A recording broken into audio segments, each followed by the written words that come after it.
জাপানের ওয়ার্কশপে যদি আপনার কখনো বসার সুযোগ হয়, আপনি দেখবেন এখানে প্রচুর গাড়ি বিক্রি হচ্ছে যেগুলো 1.5 লাখ বা 2 লাখ কিলোমিটারের মধ্যে। এই গাড়িগুলোকে আপনি কি বলবেন? গাড়িটা যখন বাংলাদেশে চলে আসলো বা গাড়িটা যদি বাংলাদেশে থাকে, অবশ্যই গাড়িটাকে আপনি ফিজিক্যালি দেখবেন, গাড়িটার একটা টেস্ট ড্রাইভ করবেন, গাড়িটাকে বোঝার চেষ্টা করবেন, গাড়িটার কমপ্লিকেশন যদি থাকে সেটা যাতে আপনি প্রপারলি আপনার ডিলারকে জানাতে পারেন।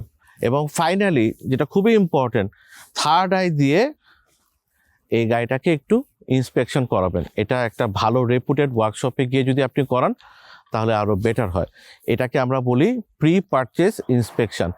সো এই প্রসেসগুলো যদি ফলো করেন, অবশ্যই আমি আপনাকে এতটুকু কনফার্ম করে বলতে পারি, আপনি হাই মাইলেজের গাড়ি নেন অথবা লো মাইলেজের গাড়ি নেন, আপনার গাড়িটা ভ্যালু ফর মানি হবেই।